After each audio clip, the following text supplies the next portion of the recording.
Bonjour à tous, alors nous allons travailler aujourd'hui un accompagnement sur les registres des musiques irlandaises et j'ai choisi un morceau qui s'appelle The Butterfly qui est une slip jig, donc une jig sur une mesure à 9/8, donc c'est une mesure à 3 temps en fait, avec une division ternaire de chaque temps. Et on va commencer donc par disséquer la partie d'accompagnement et on va regarder partie par partie, il y a 3 parties donc, partie A, B et C, les positions d'accords spécifiques et ensuite on parlera de la rythmique. Alors partie A, on a 2 accords au début qui nous sont donnés, un Mi mineur et un Ré add 4. Mi mineur, on ne va pas le prendre dans la position traditionnelle, on va essayer de le travailler un petit peu autrement, on va le prendre dans cette position-ci. Donc ici, je retrouve ma base de Mi, ici le Sol, et ensuite les cordes à vide. Ce qui va me permettre d'avoir un accord assez proche de la sonorité du bouzouki. Et pour le deuxième accord, le Ré add 4, donc au lieu de partir de cette position de Ré majeur, je vais partir sur cette position-là, dont je retrouve mon Ré, mon Fa dièse. Et l'intérêt, c'est que je vais avoir la carte ici qui vient frotter directement avec la tierce. Donc le Sol avec le Fa dièse. Je retrouve le Ré, et en plus on rajoute la seconde, donc le Mi. Donc pareil, on va avoir des sonorités assez proches du bouzouki. Donc du coup j'ai ces deux positions, Mi et Ré. Et ensuite je retrouve une position de Do septième majeur. Celle-ci vous devez peut-être la connaître. Et pour cette première partie, c'est les seuls accords dont j'ai besoin. Alors je constate que sur cette mesure à 3 temps, mon premier accord à chaque fois va durer 2 temps et que le deuxième va durer 1 temps, c'est-à-dire 1, 2, 3, 1, 2, 3, 1, 2, 3, 1, 2, 3, 1, 2, 3 et ainsi de suite. Donc on va essayer ensemble juste de poser les accords sur le temps sur lequel arrive la position d'accord. 1, 2, 3.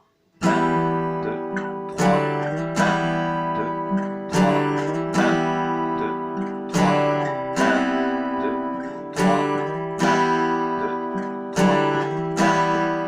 3, 1, 2, 3, 1, 2, 3, 2, 3. Partie B. Alors cette fois-ci j'ai une position de La mineur 7, donc je retourne en bout de manche. Donc sur cette position de La mineur, ici j'ai ma septième sur le Sol. Et position de Si mineur 7, donc c'est-à-dire un Si mineur, auquel je vais rajouter ma septième de La. Voilà. Éventuellement, je peux le prendre aussi comme ça, comme un Ré basse de Si. Donc à vous de voir la position que vous préférez.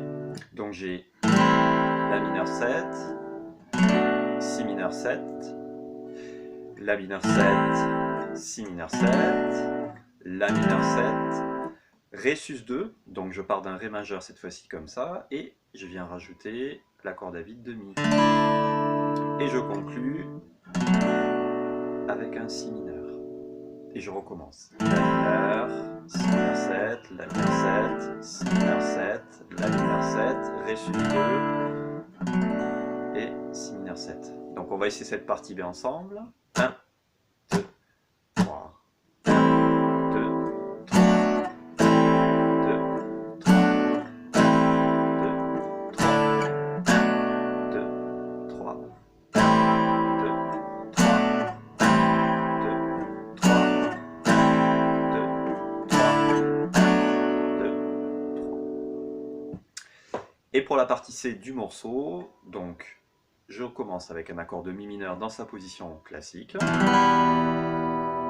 le Do septième majeur que j'avais tout à l'heure. Alors ces deux premiers accords durent 3 temps chacun.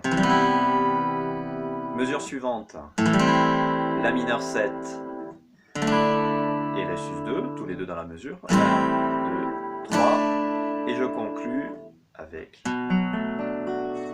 le si mineur 7 qui va durer 3 temps. Et ça recommence. Mi mineur, Do septième majeur, La mineur 7, Ré sus 2 et Si mineur 7. Donc en mesure, 1, 2, 3. 1, 2, 3. 1, 2, 3. 2, 3. 2, 3. 2, 3.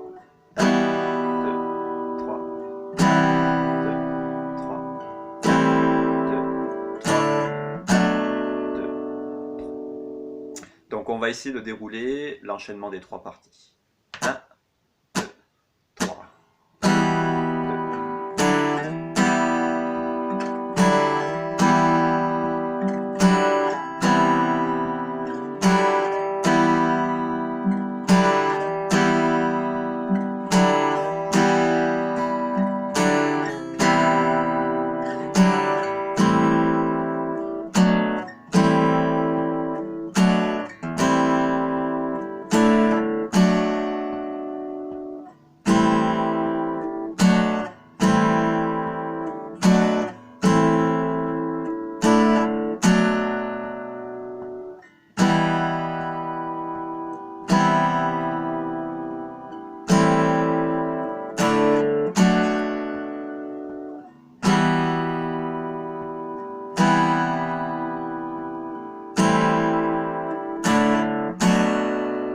Voilà donc pour cette première séquence. On va recommencer le morceau et là par contre on va commencer à travailler avec une rythmique un peu spécifique, c'est-à-dire les rythmiques en triolet. Alors comment ça se passe?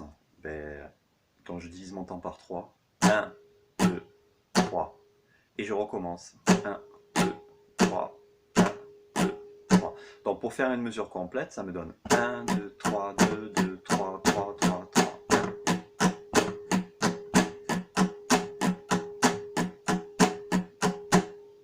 Et on va essayer d'appliquer ça donc sur l'enchaînement des accords. Donc on va essayer de reprendre cet enchaînement-là avec le mouvement triolet. 1, 2, 3,